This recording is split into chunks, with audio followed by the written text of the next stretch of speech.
Hey everyone, this is Edwin O'Vera from Edwin O'Vera Dance and Creative Services, and I'm here today interviewing a good friend of mine named Daniel O'Neill. I met Daniel, I would say, less than 2 years ago at a Pilobolus summer camp where I was teaching for one of the adult sessions, and I was really impressed with two things. One, he was the first Freestyle Frisbee guy I ever met, and two, I was taken back by your stage presence when you were doing that duet with the young lady in the window. It was a really iconic Jessica, yeah. Image. Yeah, with Jessica in the window at the Pilobolus Club Hall, Washington Club Hall studio. So it sometimes, you know, that you meet people and they do things with movement or you know, they capture your attention and it stays and it, you know, ingrained or burned in your memory forever. So that was one of them. And it's a pleasure that we became, you know, good friends and we got to know each other quite a bit. And I'll tell you a little bit more. So Daniel's a professional actor and a dancer who's currently based in New York. He received his BA from Columbia University, where he studied theater, dance, and economics, and also philosophy. Well, here comes the great part. He's the two-time 2012 Freestyle Frisbee World Champion. His professional work includes commercial, film, theater, and dance. And in 2014, 2015, he was the male dance apprentice for the Pilobolus Dance Theater.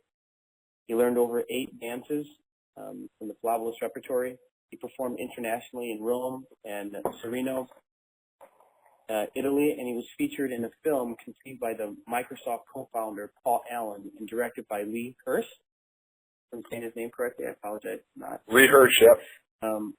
Thank you. And in July of last year, 2015, he appeared as one of the lead 6 characters out of 650 performers in Cirque du Soleil's production of the opening ceremonies of the Pan American Games, which were held in Toronto at the Rogers Center. And there was over, 50,000 live spectators and approximately 400 million TV viewers from around the world. Oh my goodness, Daniel. And you were the lead man, buddy. I saw all those videos before. Wow, kudos. And, you know, currently Daniel's preparing to host as a co-tournament director the 2016 Freestyle Frisbee World Champion in New York on August 3rd through the 6th. And, you know, if you want to know more about Daniel, here we go. So, Daniel, the first question I always ask everyone is, you know, what are the early signs that either you or your parents noticed that you were a little mover? Wow. I think I've been moving my entire life, and from throughout childhood, it manifested mostly just in sports. I mean, I played soccer since I can remember, basketball, baseball, definitely were the ones I played from a really young age. But I would say that it's interesting. I started acting from a young age too, but I didn't really put movement and acting together, which is kind of dance for me until later, until I got to college even. Oh wow! When you were learning to, like, say, let's just look at just movement itself, but when you were learning to, say, learn about dance, at what age was that? Was it like around 5 years old, 10? You know, sometimes males, young boys, you know, we start movement at an early age. You know, in my case, I didn't start until I was 21. But for you, what was that age range? Well, yeah, I didn't take my first dance classes until I was 18 years old. But I did get. Oh wow! Yeah, until I moved to New York and went to Columbia. Those were the very first dance classes I ever took. But before that, I definitely was exposed to dance, mostly theater dance. I did like the high school musicals, and so I was exposed to dance in that way. But yeah, I really found dance in college for the first time and fell in love with it and have never turned back from it since. And as far as theater, where were you taking theater classes at? Were you taking it in New York, or were you taking it, like, say, in Connecticut or anything? So, yeah, my mom was actually a producer of commercials, and I expressed an interest in acting and being on television from a very young age, and so I was lucky enough to have representation, commercial and film representation from when I was in fourth grade, and so I had the opportunity to do a lot of really cool stuff as a child actor. I was in a Pizza Hut commercial, a Nickelodeon Junior commercial, a couple of short films that went on to some pretty cool film festivals that I got to attend. So I felt really lucky in that sense. But yeah, I also I was exposed to it through school too. Like I said, there was the musicals. I was in the a cappella group to work on my voice. There wasn't really any dance offerings in my middle or high school. But yeah. Daniel, where did you grow up? What part of Sorry, I grew up in Connecticut, mostly in Stamford, Connecticut, just about an hour north of New York City. So in a way, my art scene has always been based in New York City, and I always looked to New York City and was so to move to New York City and couldn't get there fast enough. And I did eventually move there when I was 18, because I attended Columbia University, and that was a large reason I chose that school was just to get to the city. I felt like that was the first big step in becoming a professional performing artist. Got it. What style of either acting or movement really caught your attention? Wow. I think it was ballet, and that was the thing I started with. I saw that, and I knew that was the foundation, and so I took a couple ballet classes first, and that was kind of my entry. But I also was really intrigued by African dance, and I think also in my freshman year of college I took an African dance class and then continued to take African dance class throughout college, just because it was so fun and so different, and just got me so out of my comfort zone. I mean, for all of these, I think I initially went to dance because I thought, wow, well, if I know my body better, my instrument better, then that'll make me a better actor too. Got it. Yeah, that's so true. You don't know this, but Roberto and I, when we were studying dance at the University of Milwaukee Peck School of the Arts, some of our first classes were in capoeira and also in West African dance. Yeah, wow. Okay. Yeah. And the reason for us taking the African component, one is because it was, requirements in the class to take a different style of movement. But the other thing was I loved the rhythm of it. I love the fact that your body could represent some of these intricate rhythms, and totally. And it was a challenge learning to articulate my neck, my neck and my shoulder regions, because I'm a very muscular guy. Right. But I loved it. I loved it so much. I took it. I think almost 3 semesters. I couldn't get enough of the jumping. And the live music too. I don't know. Oh my God, the music's the best. Yeah, just to be in that environment where the musicians are creating, and there's the teacher and all those young dancer students. It was just a really fun environment. How wonderful. What about for acting? There's different methods of acting. What was maybe one or two that really brought you? As an actor, felt like you were really exploring with imagination other possibilities within yourself. Again, like, maybe kind of parallel. I started with, once I got to college and really decided that acting was what I wanted to do with my life, I started with Shakespeare, with the classics, and to this day, I'm obsessed with Shakespeare. I love to read Shakespeare. I love to perform Shakespeare and to see it on stage. And so yeah, I think I started there. I was lucky enough to take a couple classes with some excellent professors at Columbia who also teach at Juilliard. One's named Rebecca Guy, and the other is Ralph Zito. Excellent professors, and also Chekhov, Anton Chekhov. I really love that playwright, and found myself exploring that kind of his work and the work of his contemporaries. The cadence of Shakespeare is really, really intricate.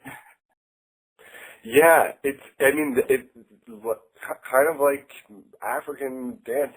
It's so rhythmic, it's so metered, and but that's what I love about it, is that you can really you can really dig into it like a dance and really break it apart beat by beat, line by line, word by word, and there's just so much there, and every person is going to unpack it a little differently, and that's what's cool about it. Daniel, when did you discover Freestyle Frisbee? Because it's a very interesting, form of Okay, movement. yeah, I should have said I found that at like the same time. So I think what happened was that when I went to college, I had to kind of make a choice between, I couldn't keep playing sports competitively as I had, throughout my childhood, if I was going to really put my time and focus into acting. But then I had this kind of void of athletic movement in my life. I needed to move, and so I found Freestyle Frisbee right in the very beginning of my freshman year of college, around the exact same time that I started dancing. And I think that I learned both together, and learning each helped the other. But yeah, just one of my friends that was in my orientation group in college had been playing this sport, and he was one of my first friends, and he's from Austin, Texas, and he had learned there this awesome sport, which kind of combines, athleticism and artistry, and I immediately was drawn to it, and there's a great community of players here in New York that play in Central Park, so I quickly kind of grew up into that family, and have been going to Central Park multiple times a week ever since, really. Daniel, for people who have never seen Freestyle Frisbee, can you describe it a little bit? Like, yeah, is the Frisbee different than normal Frisbee, and what are things that you get judged on? Yeah, so the Frisbee it's pretty much a regular Frisbee. I mean, I guess the most popular disc sport right now is ultimate Frisbee, which is kind of like Frisbee football. That's what you'd see most people playing. And then Freestyle Frisbee is just a little bit lighter, about 10 grams lighter, but pretty much just your standard Frisbee. But Freestyle, I always say that it's kind of comparable to hacky sack. You play in a small group, usually, although you can play by yourself. And you're just trying to make something cool or beautiful together. And so a lot of people bring a lot of different influences into it: dance, martial arts, soccer, sports. But in competition, it's actually structurally like figure skating. There's a panel of judges that evaluates each 2 or 3 person team on the basis of 3 categories: execution, difficulty, and artistic impression. And so each team presents their routine to the judges, and then the top rated teams advance to the next round like that. Yeah. Got it. And where do you had mentioned earlier prior to this interview? You said that there were, that it's an American sport. However, it's been really exploding over in Europe. And so, how do you think that happened? What year did this sport kind of become invented in the States and then transition overseas? Okay, yeah. So the sport is actually, Freestyle Frisbee has been around since the 70s, and a lot of the American players are older and still left over from that generation, amazingly, and still playing, and it's awesome, and they are the best teachers. But yeah, somehow, there was a lot of, it kind of transitioned over to Europe in about 2002. Nike released a commercial that featured Freestyle Frisbee, but it only aired in Europe. But immediately, with the release of that commercial, there were thousands of new players sprouting up in different cities around Europe. It was amazing. And also, one of the top American players, his name is Tom Leitner, he moved to Rome, Italy around that same time. And I think that also was a catalyst for the growth of the sport in Europe. Wow. I have to look up that video, the Nike video. Yeah, I wrote it down as a side note. I'll send you that link, yeah. It's interesting how, companies can really help spread the message. Yeah. Get a good sponsor behind you, and it'll help spread your movement. Yeah, it's so amazing now with the internet age, like the way things can go viral. And I think freestyle we're kind of waiting for our next kind of viral moment, because I think that that so many people haven't heard of Freestyle Frisbee or seen it. And, it kind of speaks, it speaks to some people and not to others, but I think that if it just got out there a little bit and got some more exposure, there would be a lot of people that would just say, hey, that is just about the coolest thing I've ever seen. I've got to learn how to do that. You know what I mean? I totally understand it. Yep. It's, now is the time for it to, get like a big tidal wave of momentum behind it and flash all over everyone. Yep. Maybe that's what's going to happen later on during the year. Because everyone, Yeah, totally. I'm really, really excited to host this tournament in New York, mostly because I just feel like it'll be such a great opportunity to share what is such a huge part of my life with the rest of my community, and then share, New York City and my life here with the entire freestyle community. But I think that New York's going to love Freestyle Frisbee, and I'm really looking forward to bringing it here for the first time since 1996. It'll be 20 years exactly since the World Championships have been held in New York. Wow, such a long time, but it's well needed. And can you share those dates quickly? What the tentative? Yeah, it's August 3rd through 6th of 2016, and it'll be held at two different parks in New York. One for the first 3 days of competition, and then we're hopefully going to be in Central Park on the 6th for the finals. We're negotiating with New York City Parks Department right now, but yeah, August 3rd through 6th. Perfect. Sounds good. Now, Daniel, here's a question that has to do with about injuries. As we both know, since we use our instrument, our body as the instrument to, generate income and everything, we're really expressing ourselves quite a bit. And sometimes it's repetitive movement over and over. Sometimes it's a freak accident that happens. So can you share with us, say, a moment, or, if you have any current injuries, and how did you overcome them? Sure. Yeah.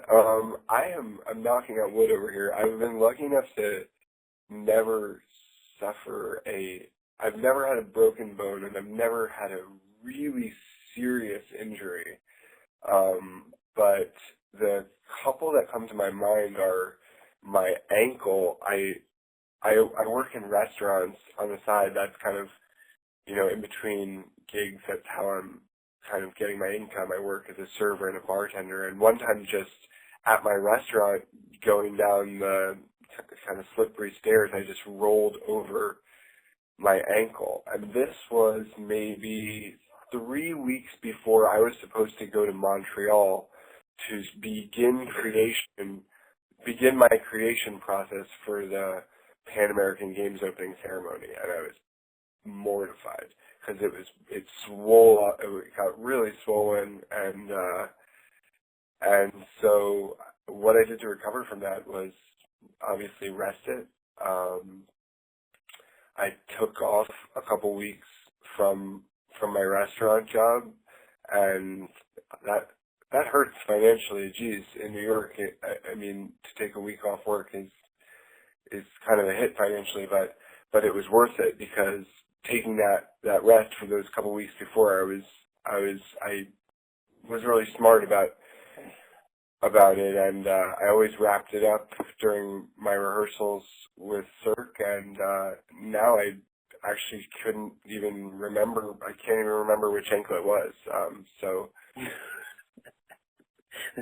I'm lucky. You're back to good. You're back to normal. Yeah. Daniel, what are you doing right now for, say, preventative stuff? Whether you're taking movement classes or you're doing like yoga, Pilates, joint mobility stretches. What's your routine when it comes to that type of stuff? Honestly,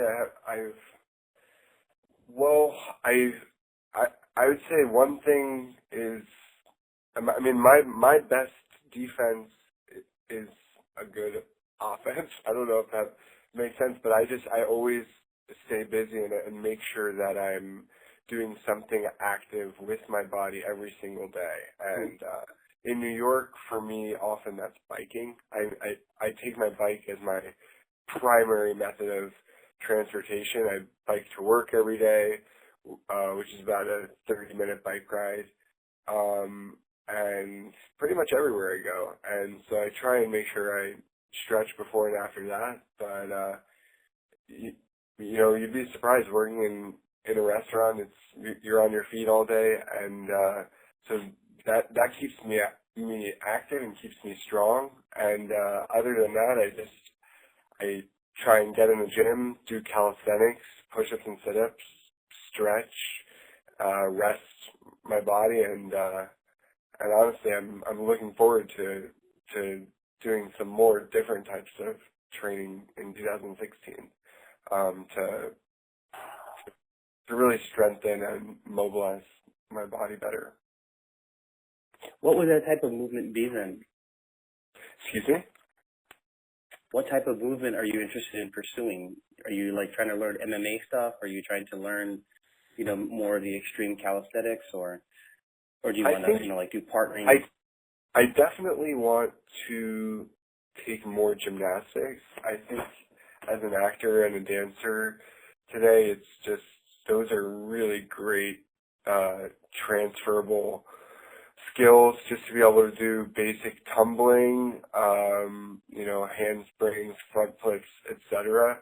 So I've been taking class at Chelsea Piers, and it's great. And I'm definitely going to go back and do more of that. And I think yoga will be really good for me. I have really tight hips, and so I want to do stuff that helps me, helps my flexibility, especially in my lower body. Maybe it's all that biking. It's just a narrow range of motion, but I happen to have very tight hips, and I want to work on that. But also, I guess that's it. Oh, perfect. I was going to make a quick joke, which is, like Shakespeare, the hips don't lie. Exactly, yeah. The tightness in the hips don't lie, especially after riding a bike so long. Your quads get so developed, and your glutes, and so it's like, oh my God, I got to stretch those. I mean, I'm here in Milwaukee. Milwaukee's a biking city because it's so pretty much flat, So I commute everywhere. I'm quite a bit on bike, and I notice that every summer my legs get pretty big. Yep. My pants don't fit like they used to. Oh my God. That's great. And you know, the whole thing about like gymnastics and organic movement and tumbling, yeah, man, it's important because again, I was looking at some of the stuff that was coming out on Broadway, and they're so physical. What I mean by that is that, you know, there's, you know, like Pippin came out and they're doing all this tumbling and stuff. And Almost, I mean, I feel like most casting calls for you know, Broadway musicals even and real legit theater gigs, it's just so valuable, A, to be a dancer, but to have tumbling and gymnastics experience. And so it's an easy call for me. I definitely want to learn that. what is inspiring you at the moment? You know, is it like a good book, another artist? Maybe you saw this, you know, amazing video for movement. Wow. I think I'm inspired now most by my friends around me. I'm at this like pivotal age. I'm about to turn 25. It's you know, 2.5, coming up on 3 years out of school now, and most all my friends are taking amazing strides in figuring out what their careers are, and so I guess I'm inspired to figure that out for myself right now, to kind of take more direction in terms of figuring out, well, do I want to be a circus artist? Do I want to be an actor, a television actor, or do I want to be a dancer? And that, I think that's the thing, is that for so long I've been kind of inspired by it all. I have a love for movement and for performing, and so I kind of am scatterbrained in what I like, but no, I think I'm honing more in on kind of physical theater. That's what inspires me, is storytelling through the body. Yeah. Have you heard of Deviate from London? Yeah, from deviate. England. I have heard Yeah, of that's it. one of the first That's one of the first companies that I was exposed to when I was like 21. Because my teacher was like, you know, you and Roberto are pretty physical, and noticed that we were expressing more that way, like as a physical actor. We didn't know that's what it was called, you know, physical theater. But he was like, Edwin, you should really check out some of these videos from a company that he auditioned for many, many years ago, and it was called Deviate. And I watched those videos, and I was just taken back, you know, breathless. And then I know that in Europe, physical theater is really such a well-respected form of movement and artistry. So whenever I look for information about physical theater, I tend to look over in Europe. Totally. And, yeah, I'm going to have to go back and check out Deviate. There's a company actually in New York called Push Physical Theater, which is, I think, based in upstate New York. But if you ever get a chance and you're in that area, you should try to reach out to them, you know. It's a Okay. smaller company, but they have really good movement. Maybe I can send you the link to that so you can check it out. Push Physical Theater. Nice. Yeah, no worries.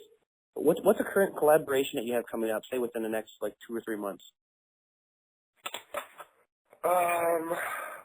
Well, in March, I'm flying to Berlin to meet up with my pairs partner for the 2016 Freestyle World Championships to create our routine. So he is German, he lives in Berlin, and I'm flying out there, and we're going to spend a week and a half together in the studio every day, putting together a routine. So it's similar to creating a dance, really. You get in there with just some ideas, maybe an idea for some music, but it's a lot of improvisation, a lot of trial and error, and spontaneous things come up and you like them and you keep them and they work their way into your routine. Other than that, I'm also planning on going up to Quebec City. Pilobolus dancer June Kirbayashi actually introduced me to a couple jugglers from the circus school in Quebec City. And so I've become friends with them, and I'm hoping to go up there for a week or two and just kind of study at the circus school and create a Freestyle Frisbee circus act for myself. Because the thing is, Cirque du Soleil, that was a really unique and amazing opportunity, but doing Frisbee solo or as a circus act is still relatively new to me, but there's a ton of potential. I was actually the first ever and only ever Frisbee player in Cirque du Soleil, so it's a unique act, and I think there's a ton of potential, and so I really want to, as a freelance artist and as a businessman, I want to create a circus act, a solo Freestyle Frisbee circus act, so I have a way to sell myself. So I have a product to go to Big Apple Circus or to, any number of events and say, hey, this is what I can offer, or this is what I can do, Got it. This is, I apologize for this weird noise, but what you're talking about is such a true thing. You have to know. This is one question I normally leave for later, but which has to do with, comments about being a businessman, is that, you have to know what you are, what are you selling, what are the features and the benefits of it, and what makes you stand out, what's your niche from the other sources of movement. Because, there's so many styles of movement out there, but for you, it's unique. Like you said, Cirque hires thousands and thousands of different artists from around the world doing all these different types of tricks, but they've never had a Frisbee player? My God. Yes. That makes you in such high demand. But the key thing for you is literally crafting out that particular product or that routine, if you want to call it, right, the routine, so that you can market yourself to, say, agencies like creative service agencies or experiential marketing agencies, where they place artists who do, like, say, a unique style of hip hop within a huge convention for, like, electronics. You know what I mean? Or design. Next thing you know, they have Daniel come in to do his routine for a convention on plastics. It's crazy, but it's the truth, I mean, for God's sakes, how many times has Pilobolus been hired to do things for, like, oil companies or stuff like that, Right. Totally. So this is interesting, Sir Daniel. I love to help brainstorm ideas for you if you ever need some. Oh my God! Just talking to you right now, I feel like I've had 20 ideas and my mind is going off. No, please let's talk more about it. I would love to soak up as much advice as I can get. Well, here's as we're getting towards the end of the interview, here's a question for you, which has to do with, in the next year or 3 years, this is kind of the typical business model. They say, 1 year, 3 years, 5 years, but where do you see yourself in the next year using your movement? So I think I have a couple goals, short and medium-term goals. And first, and I don't mean it to sound my first one is to just stay in the game, is to keep training, to keep dancing, to keep performing, because I think that's half the battle, especially as a freelance artist, is not giving up. And New York can kind of beat you down. It's very expensive. It's very busy. There's a lot going on. It's very lonely sometimes. To just get out there and audition for everything. Now, having said that, what I want to accomplish in the next 1 year, 3 years, 5 years, I would love would love to be in a Broadway show. I'm sure that that's every actor's dream, but I definitely see that as something that I look toward and will be a big career moment for me when it happens. I want to.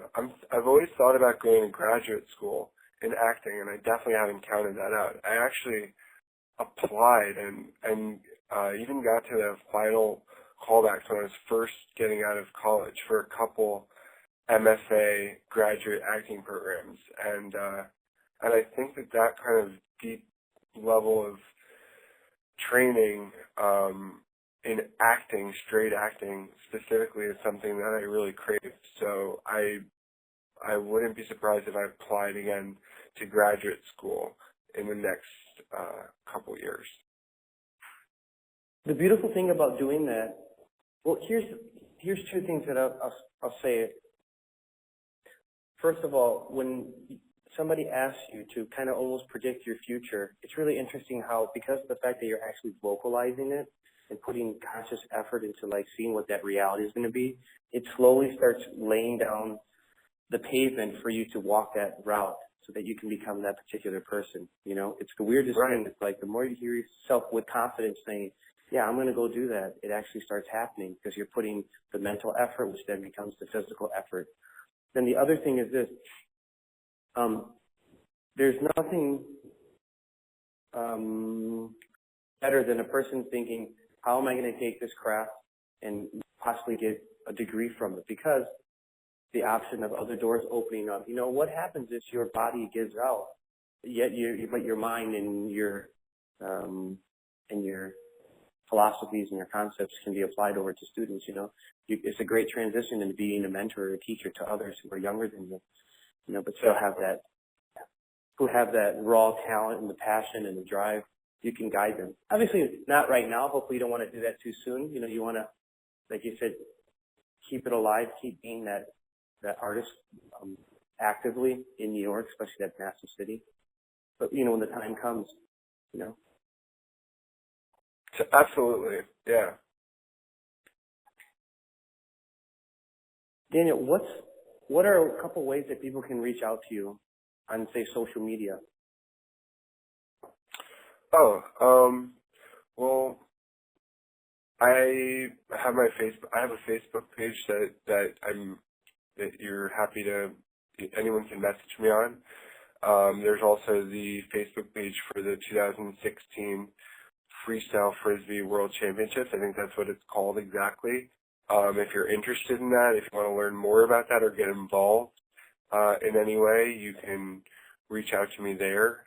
I have a website. It's a little out of date right now, but that's another definite goal of mine. And as a freelance artist, I think it's important to, you know, keep your materials up to date. So I'm going to go back and update my website really soon, but it's www.dvoneil.com. And I've got some cool information, some pictures, some video links up there to myself as a dancer, as an actor, and an athlete. So that's a cool place to learn more about me too. Can you share one thought of advice to the young artist who is going to be listening to this interview? Wow.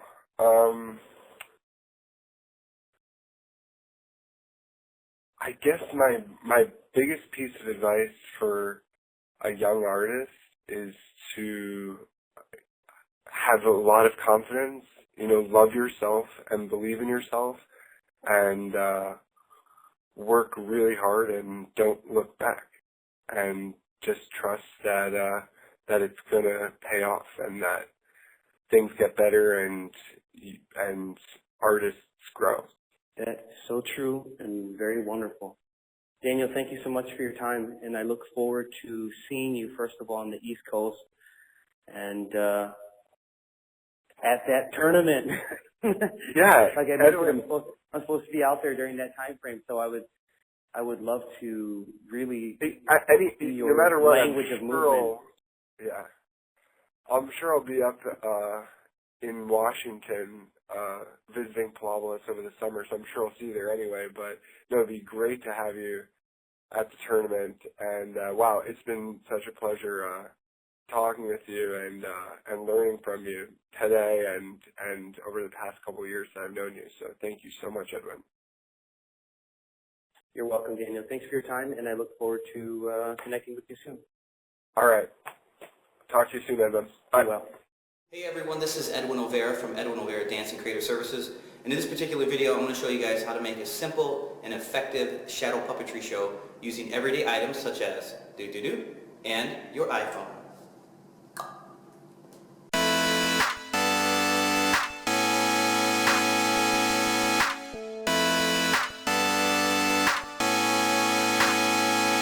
Let me tell you about the basics. Here's what you're going to need for this particular project. You're going to need an iPhone that has an app called LED Torch, which is going to help utilize this light right here from the iPhone to be the projector for the wall. You're going to need a plain wall behind you or some wall in your house or room. You're going to need everyday items such as, this is a little dancing Shiva statue. This is a piece of glassware that I use to put food in, or paper and little rods to make some shadow puppets. Once you download that particular program, the next thing you're going to do is you're going to go here to the LED torch, click on it, and there's two things. This left bar here has to do with the light intensity, and the one on the right has to do with like a strobe lighting effect. If you're going to push the blue button, the light's going to turn on. So the reason why I love using this particular program is because of how clear the shadow becomes just with this simple light on this iPhone. And so what you want to do is, whether you're using your hand, right, whether you're using your hand to tell stories,